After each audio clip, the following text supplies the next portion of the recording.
Lee Anderson.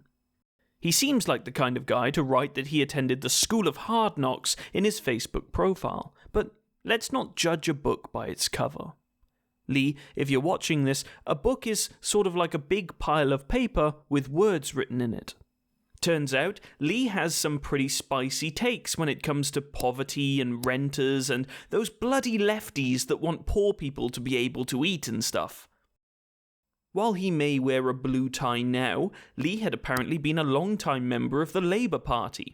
You'll need to do a bit of digging to fact-check that, though. If you just Google Lee Anderson and Labour, you'll just get a bunch of clips of him endorsing Labour camps, like this one. Good afternoon, it's Lee Anderson, your parliamentary candidate for the Conservative Party at the next general election. And what I'm about to say is my own personal opinion, nobody else's. I stood on this spot a few months ago, banging on about nuisance tenants throughout this lovely estate on Corsica and the fact they were making people's lives a complete misery. Now I've been banging onto the council, banging onto the police about getting these nuisances evicted. So hopefully in the next few days we might see something. Now people will say to me, but they've got to live somewhere. That's right. So my plan would be, and again this is just my own personal opinion, is that these people who have to live somewhere, let's have them in a tent in the middle of a field, 6 o'clock every morning, let's have them up, let's have them in the fields, picking potatoes or any current seasonable vegetables, back in the tent, cold shower, lights out, 6 o'clock, the same the next day. That would be my solution. Despite having the charm and grace of a piss-stained tombstone, he was elected as a councillor in the 2005 Ashfield District Council election. Lee is very proud of being born and bred in Ashfield. He went to school locally, and his entire traceable family comes from Ashfield. To be clear, it's totally fine to be proud of your heritage and where you're from, but when it's said by people like Lee, it feels like what he's really saying is, my family was here first, so unless you're like us, you can fuck off. In 2018, he was suspended by the Labour Party after he hired a digger to block off the entrance to a car park so travellers couldn't set up there. The following month, he defected to the Conservative Party because the Labour Party had been bloody taken over by the hard left. Hello there. In 2019, Lee was selected as the Conservative candidate for Ashfield. His campaign revolved around the usual stuff, Brexit and crime reduction, as if anybody's actually pro-crime, and having the foreign aid budget halved. It was during this campaign that Lee staged an encounter with a constituent. He was being recorded as part of a Channel 4 news report that showed him just going door to door and speaking to prospective voters. What he didn't realise, though, is that the reporter's microphone was on while he made a call to his friend, telling him what to say. Here's the clip. Don't just make out you don't make out you know who I am.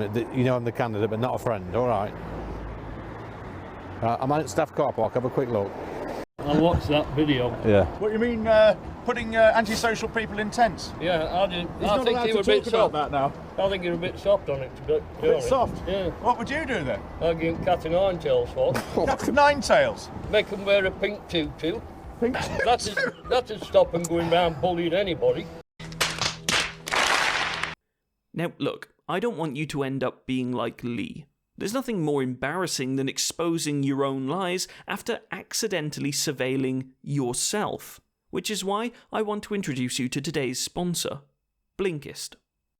We all know that the key to not being hopelessly uneducated is to read more books, but I'm a busy guy. I don't have dozens of hours available to read every book on why wearing a live microphone while I organise a politically motivated sham is possibly a bad idea. But with Blinkist, I can get a professional narration of over 5,000 books without having to spend a dozen hours reading them. If you're interested in UK politics like me, I recommend starting with Why We Get the Wrong Politicians by Isabel Hardman, which explains not only how our current system works or doesn't work, but also how it can be restructured to attract a more effective and representative political candidate. Whether it's politics, psychology, philosophy, or something more creative, Blinkist has something for you to sink your teeth into. They even have a new feature called Blinkist Spaces, which lets you share recommendations with your friends, family, and co-workers. Even if you don't have a premium subscription, you can access all of their titles in the catalogue through Spaces. What's more, you can get 25% off Blinkist Annual Premium. Start your 7-day free trial by clicking the link in the description box. And you are absolutely welcome. During the election campaign, he was also investigated by the Conservative Party over claims of anti-Semitism. This is because he was part of a Facebook group that shared, the usual Tommy Robinson, George Soros conspiracy bollocks about cultural Marxism and frogs turning the water gay or whatever. They made a point to not make the findings of the investigation public, but Lee later attended online training to understand that anti-Semitism is bad. I'm sure that did the trick. No further questions, Your Honour. I genuinely choked on my Chateauneuf du Pape when I found out that the man who backed Lizard Truss to be the Prime Minister joined the Common Sense Group in 2020. In one of their first acts, they wrote a letter accusing the National Trust of being coloured by cultural Marxist dogma. So, the online don't dog whistle to people who hate Jews training didn't really work after all. Christ, maybe he really was a member of the Labour Party. Fast forward to 2021, and the unthinkable happens. During the Euros, the England team took a knee during the national anthem. That means, as we all know, that you hate racism. Lee was naturally incensed and took to social media to announce that he would not watch an England match because of it. Feeling immediate and unrelenting shame for their actions, the England football team then collectively apologised, this time standing fully erect, and offered their full purse for the tournament to the Conservative Party. Only joking, nobody gave a fuck. Also, if you honestly believe that he genuinely didn't watch the football because of his integrity, I've actually got some Herbalife supplements I think you might be really interested in. In November of 2021, Lee lobbied to have migrant claims processed offshore in the Falkland Islands. When the Home Office clarified that the majority of those coming to the UK in small boats were not migrants but refugees, Lee insisted that they were in fact economic migrants and were lying. So, that's that then. Lee, a member of Parliament, says, well, they're probably lying or something, so fuck it, let's just ship them to the Falklands. Also, rather than investing in the processing of these refugees, we should just spend millions upon millions of pounds sending them 8,000 miles away to be processed and still have the problem of not actually being able to process them. In a 2023 interview, he said, quote, I'd send them straight back the same day. I'd put them on a Royal Navy frigate or whatever and sail it to Calais, have a standoff, and they would just stop coming. As you can see, nuance isn't really his strong suit. May of 2022 is really when this alopecia-stricken Gruffalo staked his claim as the most dimly lit gravel-chewing gimpoid in the known universe. In a speech given at the House of Commons, Lee stated that there wasn't a massive need for food banks in the UK. People were merely using them because they can't budget or cook. He cited the fact that in a food bank at his local constituency, meals could be made from about 30p a day, and thus the nickname 30p Lee was born. Now, it's worth pointing out that the founder of that very food bank, Simon Martin, has denounced Lee's obvious bollocks for the obvious bollocks that it is, but I'm somewhat disappointed that a member of the Common Sense Group for people who can't read good couldn't tell the difference between a poverty-stricken family home versus a food bank's kitchens. Firstly, the commercial kitchens order in bulk to save money, which families typically cannot do. Secondly, the figure isn't taking into account gas and electricity costs of preparing food, which has skyrocketed. Let's not forget the fact that the cost of food is currently at a 46-year high thanks to his government. Public sector workers have seen a real terms pay cut of, on average, £180 a month since 2021, and the UK inflation rate is over 10%. Again, I know nuance isn't his strong point, but it does stress me out a bit when a man earning an MP's salary of over £80,000 a year alongside his £100,000 a year role as a presenter on GB News rails on the poorest amongst us as an act of political grandstanding. Then, in an effort to defend himself against the tirade of logic and reason being levied at him, he used his assistant as a case study on why nurses using food banks are dumb and shit and stupid. Let me begin by saying that this isn't Katie's fault. I'm assigning no blame to her for anything I'm about to say, but let's take her as an example. Katie earns less than £30,000 per annum, Latin for year. She rents a room at £775 a month, has student debt, she spends £120 a month travelling to work, and still saves every month. She takes holidays abroad and doesn't use a food bank. Obviously, this is great news for her. I'm genuinely happy that she is able to live a fulfilled life. But let's see how this maps onto, say, the minimum wage, which is, at the time of recording, £21,673.60 for those over 23. After tax and national insurance, that gives you £1,552.36 per month. Deduct the rent and you have £788.36.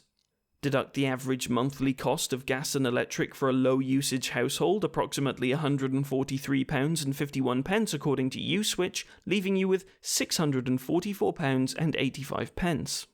Deduct the recommended savings amount as detailed by pretty much every financial advisor in the world, 20% of your income, that leaves you with £334.38.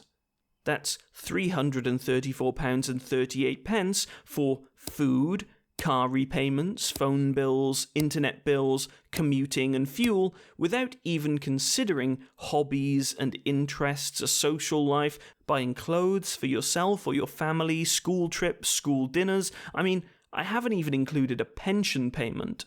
And God forbid you're a public sector worker, because you're not getting a fucking pay rise anytime soon thanks to this bunch of cunts, and God forbid you get a rent increase, but you probably will thanks to this bunch of absolute cunts. What was also left out by 30p Lee is that Katie is the daughter of a brigadier, and her mother is a chief executive of a charity. She attended a private school with a tuition cost of £33,000 per year. Now, what I'm trying to say here is that it's a lot easier to take this kind of stuff on the chin when you know that you have a very wealthy family that can and will help you with anything you need in any way you might need it. Most working class people, as Lee must know, don't have such luxuries. In February of 2023, Lee Anderson became the deputy chairman of the Conservative Party. Since doing so, he has advocated for the return of the death penalty for those that definitely committed crimes.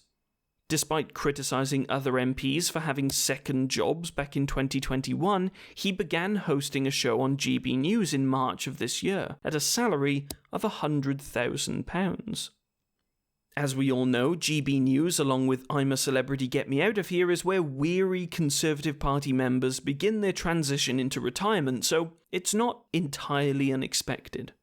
He'll follow in the footsteps of such acclaimed thinkers as Jacob Rees-Mogg, fellow Common Sense member and actual insane moron Philip Davies, and the modern-day Jane Austen that is Nadine Dorries, whose work has been hailed as the most significant literary event since the Bible. Don't Google that.